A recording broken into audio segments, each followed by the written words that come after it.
Perfeito, muito obrigado, Jean, pela pergunta. A inteligência artificial eu vejo que está caminhando agora para questão física.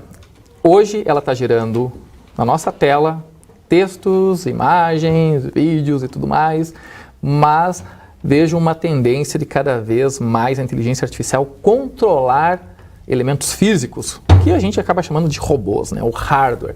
Então devemos ir por este caminho e é sim ainda um desafio. Temos empresas bem avançadas, muitos vídeos na internet da Boston Dynamics, onde tem lá os cães e soldados.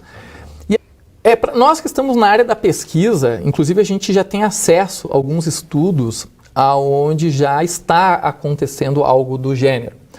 Então, o que ocorre é que muitas vezes a informação que ela está disponível para a grande sociedade, para a grande massa, não é a mesma do laboratório, aquilo que está acontecendo dentro dos institutos de pesquisa ou dentro das empresas, nos seus laboratórios, universidades principalmente. Muitas das inovações que a gente vê hoje e usa nasceram dentro das universidades ou em parceria com universidades. E é uma questão também de tempo, tem relação com a pergunta-opinião, a pergunta anterior de qual seria os desafios, as fronteiras. E o Elon Musk vem se aventurando, né, com a Neuralink, o chip, que vai também ser implantado na cabeça de quem quiser. Obviamente, a gente não vai falar agora dos riscos, questões éticas, a gente até pode depois entrar mais no assunto. Mas, sim, isso vai acontecer. A gente não imaginava que teríamos tão cedo o que nós temos hoje, que é o processamento de linguagem natural. O ChatGPT, entre as outras, né, Bard, entre muitas aí, Llama, muitas tecnologias que estão disponíveis e acessíveis gratuitamente. Então, é uma questão de tempo.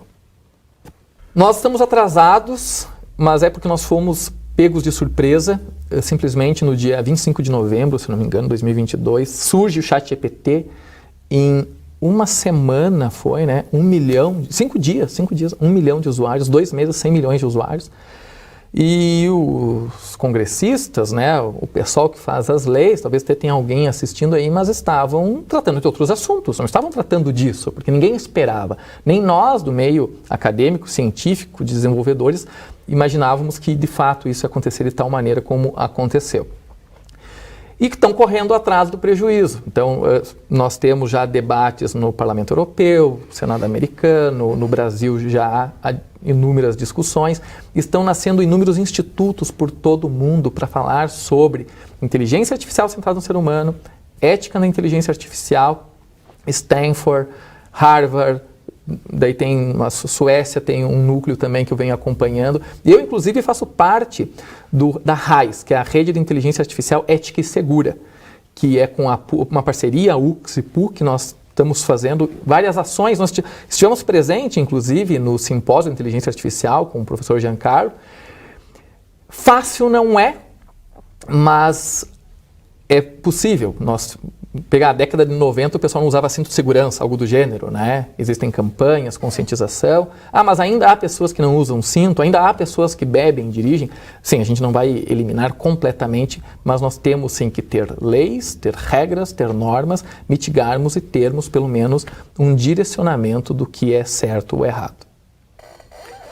Eu acho que o tempo todo, pegando toda a história industrial, assim, pegar mais essa parte, né, de nós saímos de casa para ir trabalhar para uma empresa, que nem sempre foi assim, né? As pessoas faziam artesanato, faziam escambo, então a gente pega a história, a sociedade foi se modelando. Alguns ficaram para trás, em cada transformação. Então, quem vendia os lampiões, né, na parte elétrica, da eletricidade, fica para trás. Agora vai acontecer de modo mais acelerado, sim, se nós prestarmos atenção. No meio acadêmico se fala muito em inteligência artificial, tem muitas preocupações, mas quando a gente vai para o mundo real, sabe? Quando a gente vai para a chácara com a família, quando a gente vai para a praia, quando a gente está com os amigos no bar, não é bem um assunto que a gente está debatendo. Tem muitas pessoas que não estão ainda preocupadas, não estão se qualificando e ainda necessitamos de muitas funções que elas são braçais. E por incrível que pareça, é como se o problema estivesse no meio. Conhecimentos elevados ainda são necessários, Hoje, conseguir, por exemplo, um construtor, né, alguém para fazer uma obra na casa, um encanador, um eletricista, é difícil, a inteligência artificial não resolve isso. Só que quando a gente pega pessoas que faziam lá o copywriting, né, que era escrever para blogs e tudo mais, conteúdos para redes conteúdo sociais. em geral está ameaçado, edição de vídeos, tem muitas coisas. Então, eu estive em Auckland, eu fiz uma missão para os Estados Unidos, no Vale do Silício, era um dos sonhos que eu tinha, e eu visitei uma empresa com essa missão, chamada Circuit Lounge. E o dono, inclusive, é um brasileiro, muito bacana, o Alex Dantas. Maio do ano passado. E lá já se falava o seguinte, o Alex, a gente sentou num círculo e disse assim, pessoal, se preparem, a gente está trabalhando aqui para acabar com os intermediários em todas as atividades. O pessoal, mas como assim estão fazendo os empregos? Ele disse assim, não me interessa, eu fui pago para isso, outros que vão resolver. Sim, há pessoas trabalhando para resolver o problema da falta de motorista dos caminhões nos Estados Unidos. Então já tem caminhões autônomos fazendo lá os seus 300 quilômetros para fazer as entregas. Os carros autônomos só não estão rodando por uma questão de legislação. Aconteceu lá em São Francisco um incidente que um carro atropelou, né, um homeless, um morador de rua, e veio a óbito. Então os carros estão circulando, Zunx, umas outras empresas, mas sempre tem uma pessoa, ele está com o notebook no colo, o carro está dirigindo sozinho, mas ele está ali porque a lei exige isso. Então, nós temos, assim, muitas atividades onde elas são de cunho médio. A gente chama o que é esse nível médio, né? Não demanda uma grande especialidade, a criação de novo conteúdo, novo conhecimento, mas sim a questão da leitura, por exemplo, os advogados, depois a gente vai para a área da contabilidade. Claro que teve um caso, dias atrás, não faz muito tempo, um advogado que simplesmente pediu, solicitou o ChatGPT para gerar para ele uma ordem, e ele submeteu a júri e não fazia sentido, tinha uma alucinação ali no meio e ele foi punido por aquilo ali, ele teve que assumir que ele tinha cometido essa falta. Imagine que esse advogado tinha 3, 4 assistentes. Então, os assistentes seriam um nível médio e eles foram substituídos pela IA e depois ele acabou cometendo o erro de não fazer a revisão. Mas na contabilidade, análise de dados. Num escritório de contabilidade, tem 30 pessoas, tem muitas pessoas que fazem tarefas repetitivas de conciliação, de conferência e tudo mais. Nós pegamos as versões disponíveis no mercado de inteligência artificial, pegamos os dados, jogamos e fazemos as perguntas, ele dá uns minutinhos, nem dá minutos, dá segundos, ele nos responde, ele faz correlação de dados, ele vai muito além em muito menos tempo. Tá. Sim. Tem um empreendedor que ele era CEO da Google na Ásia, na China, Kai-Fu Lee o nome dele, tem um livro azulzinho, bem famoso, foi lançado há uns 4 anos atrás, do título Inteligência Artificial, e ele fala lá, Renda Básica Universal, RBU, que tem que começar a pensar nisso. Daí tem uma ala muito grande, né, da sociedade que diz, não pode dar o peixe, tem que ensinar a pescar e tal, mas o que adianta saber pescar se você não tem peixe para pescar? Então, eu pego um outro autor que eu trouxe, inclusive, que é o Lieberman, Henry Lieberman, que é do MIT, que ele diz assim, é inevitável a questão da renda básica. Vai ter que acontecer porque não terá emprego para todo mundo. E as causas são inúmeras. É porque algumas pessoas não têm as qualificações, as competências, mas de certa forma, hoje, nós já temos, né, inúmeras pessoas que não têm mais o enquadramento no mercado, ou porque elas estão numa idade que o mercado não quer a suportar, ou porque não tem a competência. E isso vai simplificar, vai acontecer. Há os pessimistas, né, que imaginam uma catástrofe onde, de fato, vai ser um Walking Dead, assim, né, porque as pessoas vão estar se matando, mas eu acho que não. Eu trago uma outra questão de literatura, para quem gosta de ler, que é o Yuval Noah Harari, que tem um livro Sapiens, Homo Deus. E por isso que é bom a gente conhecer um pouco da história, a nossa história enquanto humanidade, para entender o que está acontecendo agora e também projetar o futuro. Yuval fala que em vários momentos da nossa história foram previstas estas catástrofes, onde vai faltar comida, vai ter o aquecimento e vai derreter tudo, coisas vão acontecer, mas nós, enquanto humanos, somos resilientes, talvez seja esta a palavra, e estamos buscando alternativas constantemente para superar esses desafios. Então, sim, para os métodos de agricultura da época X, Se continuasse daquele jeito, não teria comida para todo mundo, mas nós desenvolvemos novas técnicas, novos meios. O grande ponto que ainda me chama a atenção é que se as pessoas não tiverem uma ocupação de fato e tiverem renda, e elas só entenderem que têm dignidade, a sua existência depende de uma ocupação produtiva, o que vai acontecer? A gente já teve na pandemia uma situação quase que foi uma reação em cadeia da pandemia, de ficar muito em casa, de estresse, depressão, né? E agora a gente vê ansiedade, muitos casos assim.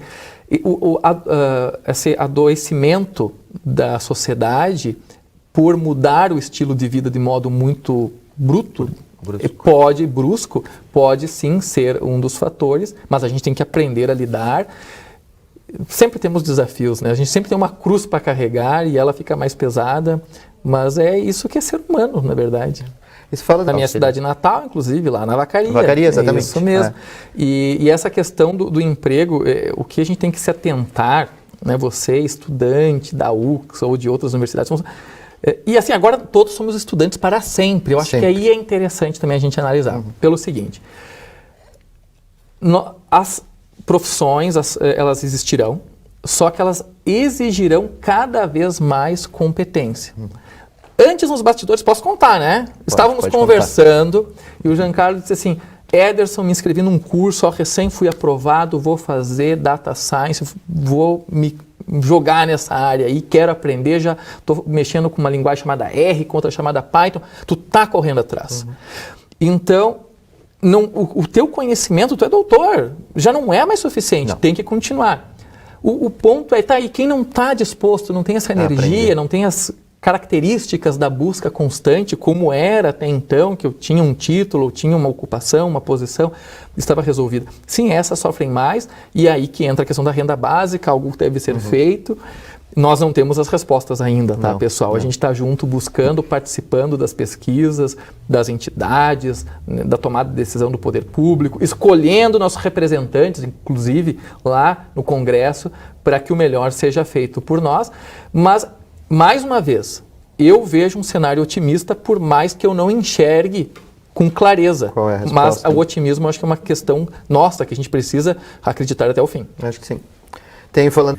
Perfeito. Primeiramente, um abraço ao professor Gilmar Gianni, que é um amigão meu há muito tempo já, de eventos de inovação, Startup Weekend, muita coisa a gente fez por aí. Eu vi uma foto de vocês juntos esses dias. Sim, encontrei ele. A primeira pessoa que eu encontrei no Startup Summit semana passada em Florianópolis foi ele. Grande abraço, professor. E o professor Gianni, uma vez ele foi palestrar na empresa, ele disse assim: eu gosto de aprender coisas novas constantemente. E eu olhei para ele, um senhor, os filhos dele devem ter praticamente a minha idade.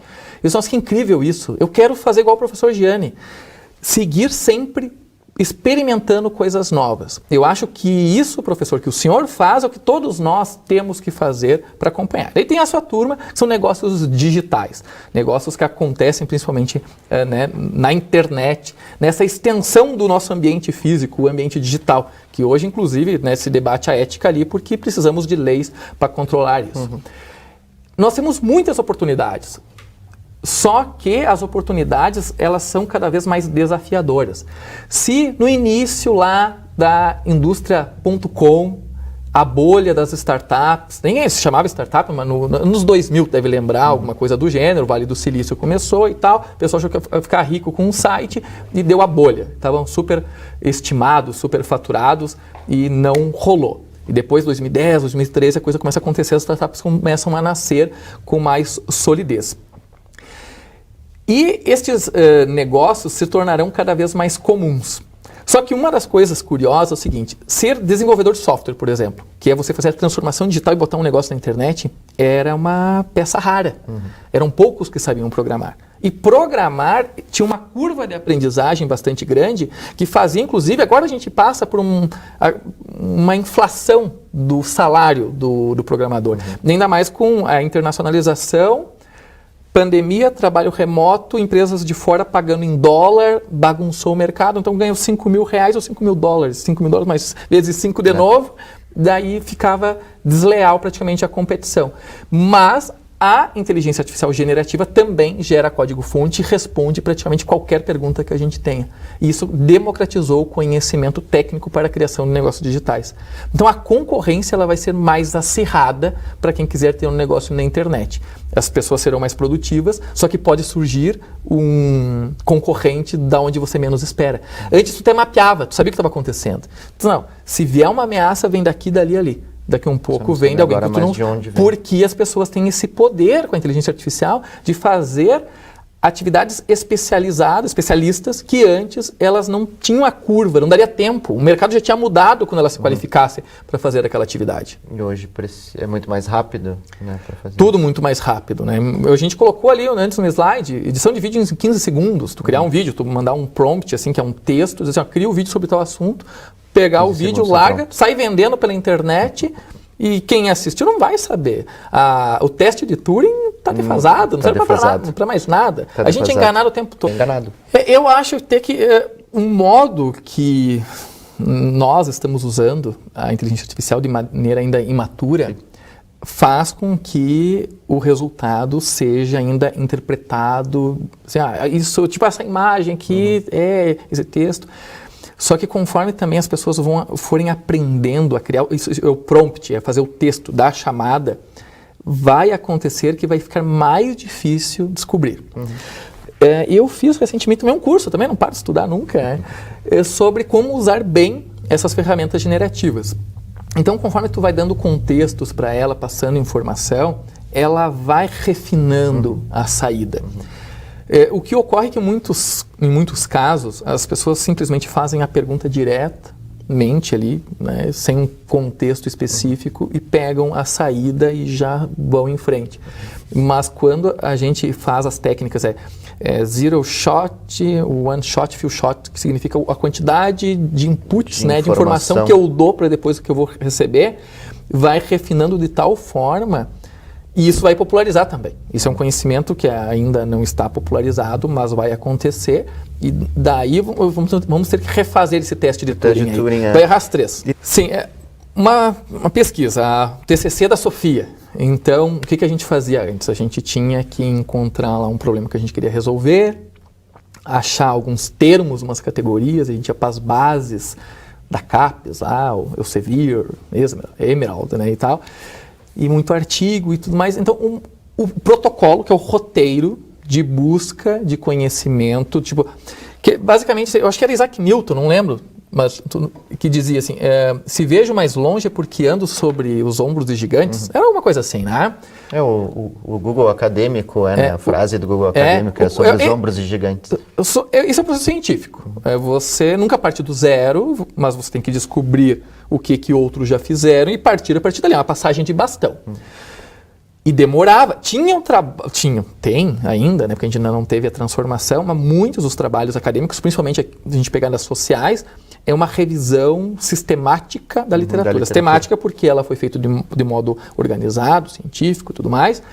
Para dizer assim, olha, pessoal, tudo que foi pesquisado sobre o tema tal está aqui organizado. Trabalho de doutorado é a primeira coisa que Por exemplo, eu prevejo que esse tipo de artigo ele vai deixar de existir, porque ele se torna irrelevante. E, tipo, eu não preciso que você gaste meses fazendo uma revisão sistemática se eu simplesmente vou numa ferramenta de inteligência artificial e já me dá o resultado na hora. Então, a gente deve fazer aquilo que a Sofia comentou, inclusive. Avançar mais para a avaliação dos resultados, dos achados, contribuição humana, entra a nossa empatia, nosso raciocínio, questões cognitivas, a nossa contribuição. Sim, eu não sei se a gente está preparado para ser tão inteligente também, mas a gente precisa continuar tentando. Sim, mas nessa questão da pesquisa científica especificamente, um aluno que não tem clareza, não consegue definir um problema, qual é o problema? Ele não vai conseguir também seguir. E isso é um erro muito comum que eu vejo em todos os níveis, né, desde a graduação, na pós, na mestrado, doutorado, e no mercado também, de as pessoas não terem clareza do problema. Vamos pegar um ambiente de startups, esse ecossistema. Antes o professor César, né, Panisson, estava aqui, e às vezes pergunta para um funcionário de uma empresa assim, vamos realizar inovações aqui. Qual o problema que tu tem? Ele já pensa na solução. Eu quero um QR Code aqui para marcar tal coisa. Não. Vai resolver que problema esse QR Code. E as pessoas têm dificuldade em pensar no problema. Isso se estende, são as mesmas pessoas, para o meio acadêmico. Qual é o problema que você quer tentar resolver? Problemas? Não, eu quero utilizar o método de pesquisa tal. Mas tu quer usar esse método por quê? Porque eu gosto do método. Pegar um método que eu usei, o método tal, para ver a aceitação de tecnologia. Mas tu vai ver a aceitação de tecnologia porque, de fato, tem um problema em algum setor, tu quer medir alguma coisa. Então, a premissa ela é muito importante e cada vez mais nós somos forçados a fazer algo que é muito oneroso, que é pensar. Cansa pensar, Cansa né? pensar. E sabe? Definir o problema não é um problema só dos alunos aqui. Eu não sei quando, mas eu já não duvido de mais nada, porque nós temos uma questão ontem, uma disciplina de Future Think, com o meu orientador, o Matheus Panisson, e então o professor conseguiu concluir todo um ciclo de como é que a gente pensa no futuro e projeta o futuro. No final das contas, ele é sistêmico, ele é bem explícito, tem um protocolo.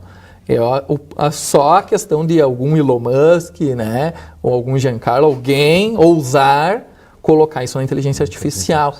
E agora eu não lembro se o número é exatamente esse. Semana passada eu participei de uma aula da professora Elisa Boff, que foi minha orientadora, inclusive, no bacharelado. E ela trouxe um número que são criadas 2.000 startups de inteligência artificial por semana. Depois me corrijam se não é esse o número, mas foi algo assim que ela me trouxe. E será que no meio dessas 2.000 por semana, 8.000 por mês, né, não tem aí alguma coisa do gênero que é substituir os diretores de arte? De arte, vai saber. Pode ser. Já está ocorrendo, eu já vi uma notícia de um movimento de escritores que fizeram uma associação e eles identificaram que sim, que o seu conteúdo estava saindo do ChatGPT conforme solicitado. Isso nós não permitimos. Ainda é obscura a origem dos dados. Até a gente pergunta para o ChatGPT, os meus fundadores, os meus criadores imputaram muitos livros e muita coisa e tal, e agora eu sei. Mas será que foi bem assim? Ainda está um pouco obscuro, mas eu acho que sim, espero que não caia tudo, não caia o YouTube, mas as Big Techs estão consumindo nossas informações conforme a gente vai gerando. Nós somos criadores de conteúdo. Criadores de conhecimento para eles, e depois eles nos devolvem isso e nos pedem um valor simbólico para tal, que no montante dá essas grandes fortunas, né, das maiores empresas do mundo, hoje são de tecnologia, porque o maior valor, né, a moeda do século XXI é a informação.